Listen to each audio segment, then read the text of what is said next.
Olá, amigos, bem-vindos a mais um vídeo do canal Ritos Rituais. Meu nome é Rodrigo Menezes, mestre maçom filiado ao Grande Oriente do Paraná. Depois de um longo inverno, estamos novamente aqui gravando um vídeo, retomando de onde a gente começou. Tá aqui comigo o nosso irmão Matheus Noronha, que já vai se apresentar. Hoje a gente continua o trabalho que a gente já fez no primeiro vídeo, vai estar o linkzinho aqui na margem, na parte superior aqui do vídeo, que fala dos graus simbólicos do Hair. E hoje a gente vai entrar na parte dos graus superiores do rito escocês retificado, tá? Vou explanar o nome do rito para os irmãos não se bagunçarem sobre do que nós estamos falando.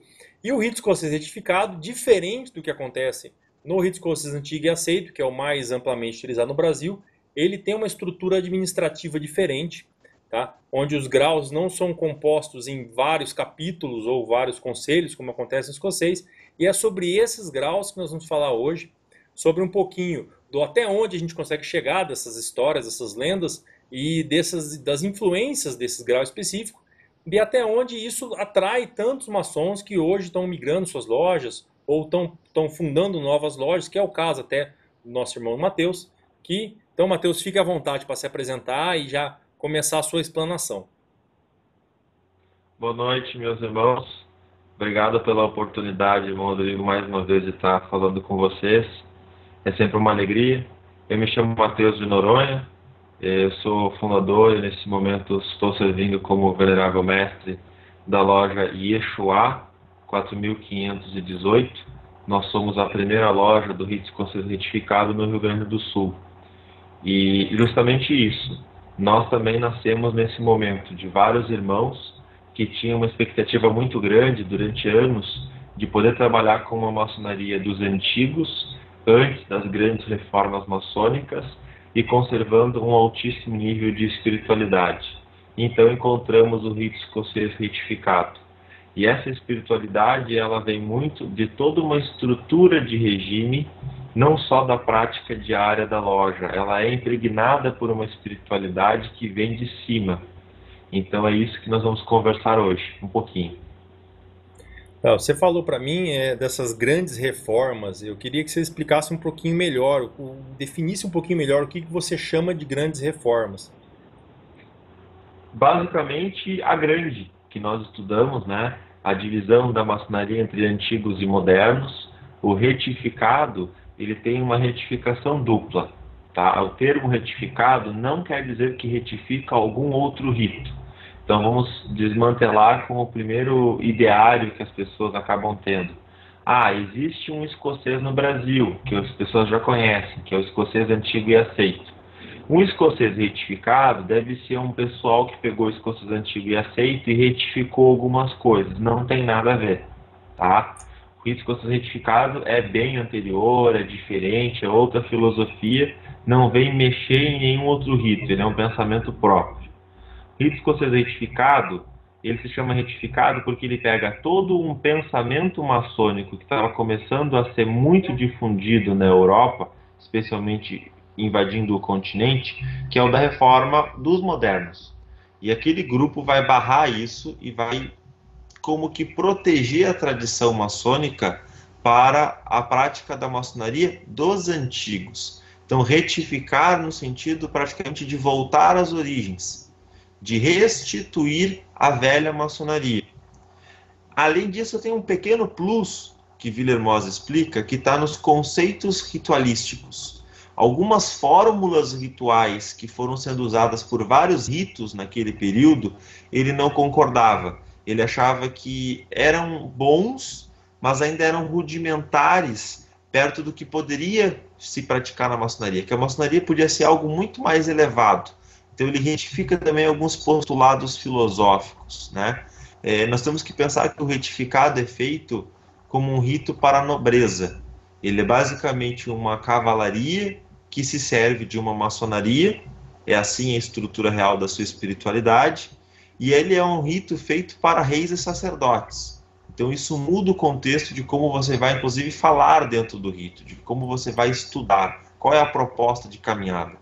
A apresentação a gente até falou no último vídeo, a apresentação do Hair foi feita num chamado convento, certo? A apresentação Isso, pelo próprio Villers, correto? exato. A apresentação dele já era com um grupo, conjunto de graus fechado, ou esses graus foram se desenvolvendo depois? Não, isso é uma coisa interessante. O rito escocês retificado, o RAR, ele existe do jeito que ele está desde 1778. Existe um convento, né, como se fosse um congresso específico nessa data, que nós chamamos de Gallias, ou Gaules, que acontece em Lyon, na França. Nesse convento, essa estrutura já está dada. Se sai desse encontro do jeitinho que ele está agora. Antes disso, em 1756, esses graus já existiam, já numa estrutura de composição do rito. Ou seja, nós, do retificado, costumamos usar a data de 1778 quase que por convenção, que de lá para cá não se mexeu no rito. Mas o rito já é mais antigo, inclusive. Só que, por exemplo, havia uma grande discussão até 1778 na ordem dos graus. Tinha gente que queria pegar o grau 4 e colocar como grau 1. Considerava ele o mais importante de todos, então ele tinha que ser o que abria o sistema. E aí, em 78, se fecha a questão de que não. Mas os graus, eles já existiam e de 78 para cá eles têm a mesma ordem. Tá, para as pessoas que estão nos assistindo aqui começar a entender um pouquinho do que a gente está falando, o primeiro grau do Hare, após o grau de mestre, o primeiro grau superior do rito escocês retificado, é o Mesa, ou Mestre Escocês de Santo André, né, que ele é administrado por uma prefeitura, é isso? Você explica para a gente como é que funciona esse conceito. Vamos lembrar daquela diferença importantíssima de o que significa a sigla Hare. Hare, ao mesmo tempo, é o rito escocês retificado e o regime escocês retificado. Tá? Regime escocês retificado também tem dois significados: o de caminhada espiritual e o de sistema político. Sistema político porque na origem era uma única estrutura, uma única obediência que tinha todos os graus, todos. Isso hoje, para conviver com a maçonaria moderna, não existe mais. Então o regime, enquanto um único grão-mestre, um único grão-prior manda do 1 até o último grau, nós não temos mais.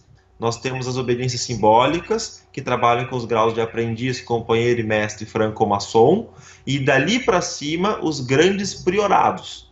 Nós aqui no Brasil temos o nosso próprio grande priorado, que vai trabalhar do grau 4, que é o mestre escocês de Santo André em diante. Mas isso é estrutura política. A estrutura espiritual tem que perceber que maçonaria, o rito escocês retificado, portanto, é os graus 1, 2, 3 e 4. O mestre escocês de Santo André pertence ao que nós chamamos, ao mesmo tempo, de ordem externa e a maçonaria, e ele se constitui em si mesmo numa espécie de ordem intermediária, porque depois você tem a ordem interna, que é a ordem de cavalaria. Então você tem o maçom entra e faz os graus de aprendiz, companheiro e mestre na sua obediência simbólica. Isso é chamado pelo Hare de maçonaria azul, ou ordem externa. Ele passa ao grau de mesa, que é praticado numa loja específica, loja de mestres escocês de Santo André, que é chamada de maçonaria verde, e às vezes também de uma maçonaria, uma ordem intermediária, porque vai realmente fazer uma conexão com uma outra ordem, que já não é maçonaria, chamada Ordem dos Cavaleiros Benfeitores da Cidade Santa. Esta ordem tem 2 graus. O 6º grau de fato, que é o grau de Cavaleiro Benfeitor da Cidade Santa, leva o mesmo nome, e um grau anterior, o 5, de Escudeiro Noviço, que é um grau, ao mesmo tempo, preparatório e de teste. É um grau de probação. E ele tem uma característica que eu já vou me adiantando, muito importante, muito peculiar. Ele é um grau que nos estatutos, desde a origem, está previsto que ele deve ser cassado do membro se ele não for encontrado em condições de passar ao grau de cavaleiro. Porque não tem sentido você pertencer a uma ordem de cavalaria sem ser de fato cavaleiro e sem ter a perspectiva de se tornar cavaleiro. Então você, terminando o caminho maçônico do Hare até o grau 4, se admitido da ordem interna, também passa por um período de transição dentro da própria ordem superior. Essa organização de prefeituras... Eu vou fazer uma analogia um pouco grosseira, tá? Mas é para tentar, de certa forma, situar um pouco o pessoal que não tem o contato e não tem o estudo. O mestre Conceito de Santo André ele vai ser um pouco a conclusão do grau de mestre, como seria o sagrado arco real do trabalho de emulação, que no GOB se chama de York, e nas outras potências a gente chama de ritual de emulação. Ele é a conclusão dos 3 primeiros graus, onde se fecha um conjunto de 4 graus, e ali em diante seria uma ordem de aperfeiçoamento, que é o nome que pode ser utilizado em todos os outros supremos, seriam corpos de aperfeiçoamento, com os 2 próximos graus, terminando no CBCS, certo? Algo próximo a isso, sim. O Sagrado Arco Real de Jerusalém é bastante visto como um grande complemento da caminhada maçônica, e para nós, o mestre escocês de Santo André tem a mesma função. E eu repito, dentro do RER, a maçonaria vai até o grau de mesa, e na origem era apenas um único bloco de trabalho. Então, nós, inclusive, no nosso rito, temos por tradição de que o grau que te confere a plenitude maçônica, para nós, é o grau 4 e não o 3. Porque é ali que você, de fato, se torna um maçom com todos os mistérios do rito. Por exemplo, nós conversávamos agora há pouco, uma grande diferença. No RER não existem dúvidas de quase nada enquanto histórico, porque tudo está registrado. Nós mantemos as mesmas práticas desde a origem. Então, por exemplo, a ordem é dedicada, está sob a proteção de São João? Sim, como toda a maçonaria. Mas dentro do RER não tem dúvida de qual é o São João. Os rituais falam claramente qual é o São João. E depois existe uma peculiaridade que é o seguinte: nosso rito, o rito escocês retificado, tem um padroeiro específico, que é Santo André. E a ele é dedicado todo o 4º grau, o grau de mestre escocês de Santo André. Ele tem ali uma função, e historicamente é pela função dele ser o protocletos, como ele é conhecido especialmente no Oriente, o primeiro a ser chamado, o primeiro a reconhecer a nova lei e a fazer a transição para ela, e o primeiro a dar exemplo, a servir de testemunha na sua vida e na sua prática daqueles valores. Então você chega no ápice do que pode ser um maçom. Essa é a ideia da construção desse grau. É uma referência bacana da Escócia, o rito escocês retificado, é o que a gente estava conversando aqui agora. O rito escocês standard, ou padrão escocês, ele também não tem São João. Existem documentos históricos, e aí tem até um texto do nosso site, que é uma tradução do texto do Robert Cooper, que ele conta de onde veio a referência a São João, qual seria o São João correto, segundo o entendimento dele. E aí o falar da bagunça de saber qual santo que é, de certa forma o texto é um pouquinho tendencioso, e é uma escrita dele, e a gente tem que entender o contexto histórico e a disputa que ainda existe entre Inglaterra, Escócia, países muito próximos do Reino Unido. Mas ele fala que dentro da Escócia, dentro do rito escocês standard, dos ritos mais tradicionalistas da Escócia, é também Santo André, e é o padroeiro da Escócia, né? Não é só da maçonaria, é o padroeiro do país, né? Ele traz uma referência da religião anglicana dentro do país, que removeu vários símbolos religiosos e queria expulsar toda essa questão de trabalhar com indulgências e trabalhar com itens sagrados, e que minimizou o tamanho da igreja, de certa forma. E a gente vê isso tanto no ritual escocês, quanto agora que você está trazendo para nós no RER. Você falou já da prefeitura. A prefeitura é um órgão vinculado à potência simbólica, certo?